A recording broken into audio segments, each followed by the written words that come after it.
Ya, baik pemirsa, Anda masih menyaksikan Forum Dialog bersama DPRD Provinsi Banten terkait inovasi poster chatting serta peran pentahelix dalam percepatan penurunan stunting di Banten.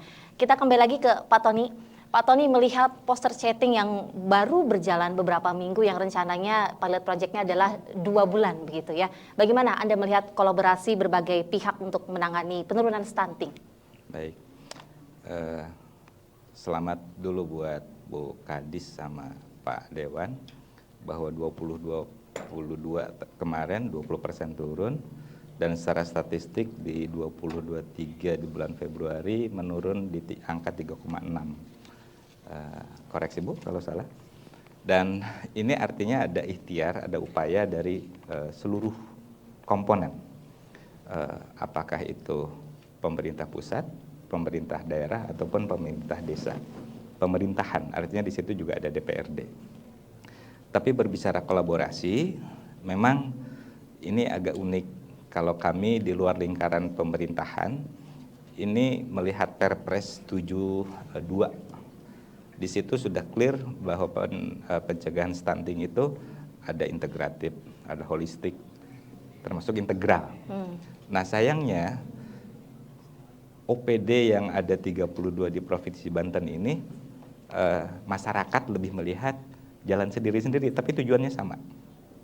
Misalkan kalau pertanyaan tadi, kan bukan urusan dinas kesehatan. Betul, bukan semata-mata hanya dinas kesehatan. Misalkan di dinas yang lain, itu ada yang menangani rutilahu, rumah tidak layak huni. Kemudian ada dinas lagi yang menangani apa? Perpipaan, air bersih. Ada lagi yang menangani tentang UMKM, ada lagi yang menangani tentang pengangguran dan sebagainya. Jika itu clear, integratif dengan tujuan yang sama untuk stunting, Pak Dewan tiap reses nggak akan dikomplain. Pak, ini kami cuma dikasih telur 4 biji. Gitu kan. Akhirnya dianggapnya pencegahan stunting ini adalah bagi-bagi makan gratis. Yeah. Begitu kan. Nah, harapan kami di masyarakat itu lebih kepada integratifnya, sinergisnya antara satu OPD dengan OPD yang lain, mendukung agenda, dalam hal ini penanggung jawabnya Dinkes, kolaborasi dengan pemerintah desa, karena pasti data itu munculnya dari pemerintahan desa, terbawahnya RT, RW, dan seterusnya.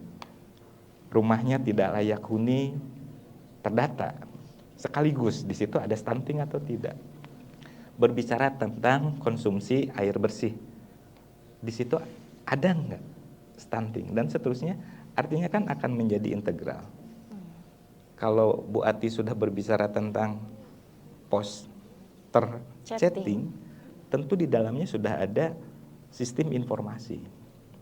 Sehingga semua permasalahannya itu bisa terdistribusi ke seluruh urusan pemerintahan daerah, khususnya urusan pelayanan wajib dasar. Oke, baik. Ke Bu Kadis, apakah sistem informasi itu sudah berjalan hingga ke pemerintahan terkecil? Oke. Di dalam poster chatting, di dalam uji coba di 8 desa dan kelurahan, ini semua sudah terbangun seperti itu. Bahkan tadi OPD-OPD yang biasanya semua berjalan sendiri, bahkan sektor-sektor vertikal ini juga berjalan sendiri-sendiri. Tetapi dengan poster chatting kita uji coba semuanya.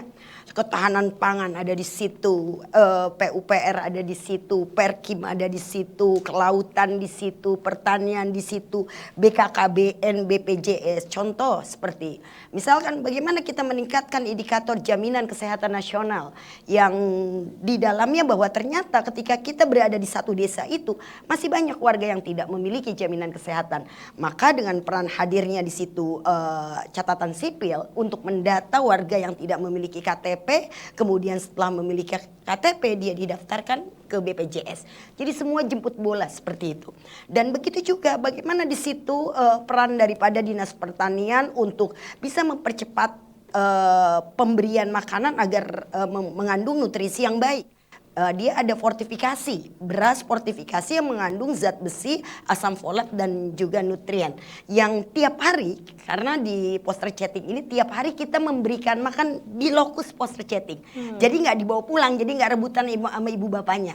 Karena tujuannya adalah kita membiasakan, pertama mengedukasi. Setiap kali kita memberikan makanan bukan hanya sekedar memberikan makanan, tetapi mengedukasi di situ. Bagaimana dia menyajikan makanan dan melatih kebersamaan, makan bersama di situ. Dan itu yang biasanya balita yang tidak suka makan, akhirnya mereka makan tiap hari. Tiap hari mereka datang dan alhamdulillah dengan antusias setiap hari. Sampai dengan hari ini belum ada yang bolos tuh. Kecuali untuk intervensi gizi buruk. Terus terang di dalam poster chatting ini nanti saya akan menelurkan yang disebut dengan grand design. Bagaimana tata laksana daripada penanganan stunting itu sendiri. Karena nih di masyarakat udah rancu tadi. Orang taunya telur susu.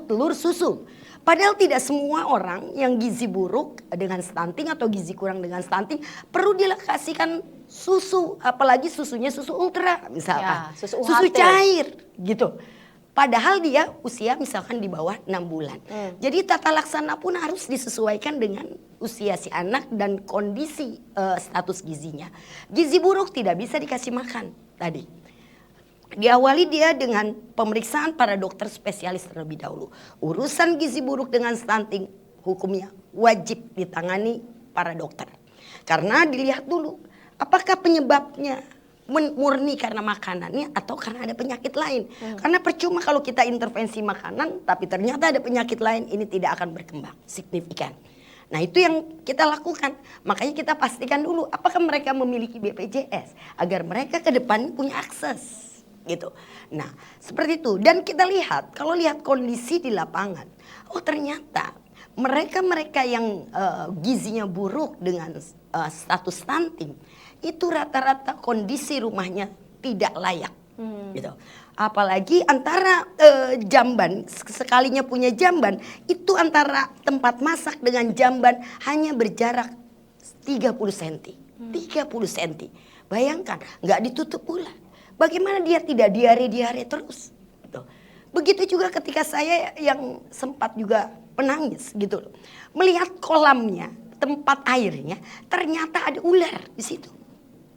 Gitu.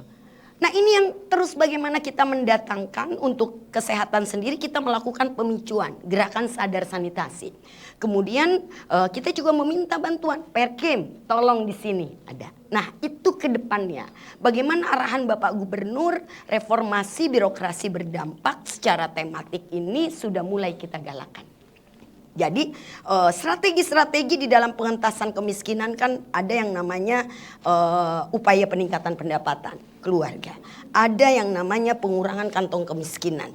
Ada yang namanya mengurangi beban biaya pengeluaran. Dan ada yang namanya tata kelola pemerintahan yang baik sehingga pengentasan kemiskinan ini bisa diwujudkan. Nah masing-masing semua punya kaitannya. Disitulah hadir dengan tupoksinya masing-masing. Nah, ego tentu di dalam poster chatting ini tadi mudah, sederhana, tapi memang kalau berbicara integrasi, kolaborasi rasanya bullshit. Mudah diucapkan tapi sulit dilakukan.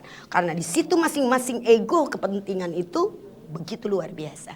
Nah disinilah dengan hadirnya poster chatting semua bisa berkreasi, semua bisa inovasi dari mulai RT, RW, kelurahan tanpa dibatasi apapun. Apa yang bisa mereka lakukan di situ mereka melakukan. Dan itu langsung ditangani saat itu juga. Ibu kan memantau di beberapa lokus pelayanan kesehatan gitu ya. Kalau misalnya ada yang tadi sanitasinya yang kurang baik itu langsung ditangani saat itu juga, langsung didata begitu ya. Kita telepon, oke dok. Bersurat di mana lokasinya, gitu.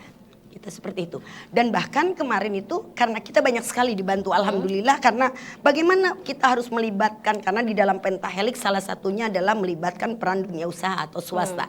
Jadi public private partnership ini harus kita gaungkan. Di situ kalau Perkim kan ibaratnya dia menunggu proses dulu pengadaan. Tapi kalau peran dunia usaha kan kapan kita membutuhkan hari itu juga dia bisa. Jadi ada beberapa kita hampir kurang lebih 30 pembuatan jamban saat itu kita langsung intervensi melalui dunia usaha. Dan peran organisasi profesi. Ormas juga ada yang membantu. Nah Oke. itu di situ luar biasa. Baik, Ya. saya ke Pak Dede. Tadi menggebu-gebu sekali kalau kita mendengarkan cerita dari Bu Kadis. Luar biasanya Bu Kadis ini Memang langsung luar biasa, terjun ke luar lapangan biasa. begitu ya. Pak Dede, bagaimana menilai pelibatan dunia usaha agar terlibat betul dalam penanganan stunting ini? Ya, memang secara aturan dunia usaha ini dia punya tanggung jawab juga ya untuk menyalurkan sebagian keuntungannya itu dalam bentuk CSR. Itu CSR. pertama ya. Kedua, bagaimana cara melibatkannya? Memang dunia usaha di sini memang harus tadi diajak terlibat biar tahu betul di lingkungan sekitar pabrik dia itu masih banyak orang-orang yang